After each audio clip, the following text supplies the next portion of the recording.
iman edenler, Allah'a kullukta bütün samimiyetinizi gösterin ve Müslümanlar olarak ömrünüzü tamamlamaya bakın. Topluca Allah'ın ipine sarılın, ayrılığa düşmeyin. Ali İmran 102-103. 2009 yılından beri Doğu Batı illeri arasında Kürt sorunun çözümü ve kardeşliğin tesisi için çalışma yapan Doğu Batı Kardeşlik Platformu 31 Ocak 2 Şubat 2014 tarihleri arasında 30 il sivil toplum kuruluşu temsilcilerinin katılımıyla Bursa'da toplanmış, Kürt sorunu ve İttihat İslam konusu üzerinde müzakerelerde bulunarak aşağıdaki sonuçlara ulaşmıştır. 1.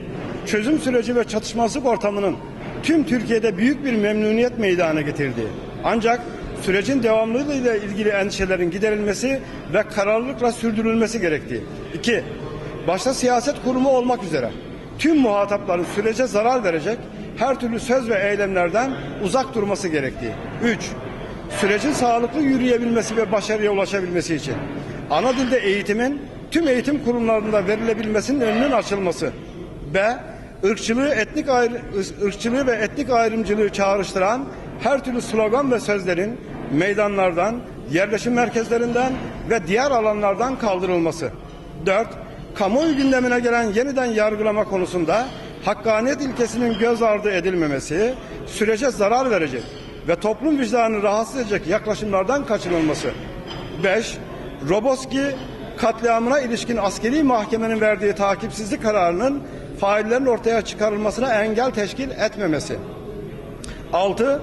Kürt sorunun çözümünde İttihat-ı İslam anlayışının hareket noktası olması gerektiği. 7. Çözüm sürecinin ve çatışmazlık ortamının kalıcı barış ile sonuçlanması için sivil toplum kuruluşlarının ve kanaat önderlerinin daha etkin bir inisiyatif almaları gerektiği. 8. Başta bölge üniversiteleri olmak üzere tüm üniversitelerin sürecin önünde engel olmak yerine sürecin başarıya ulaşmasında aktif rol üstlenmeleri gerektiği. 9.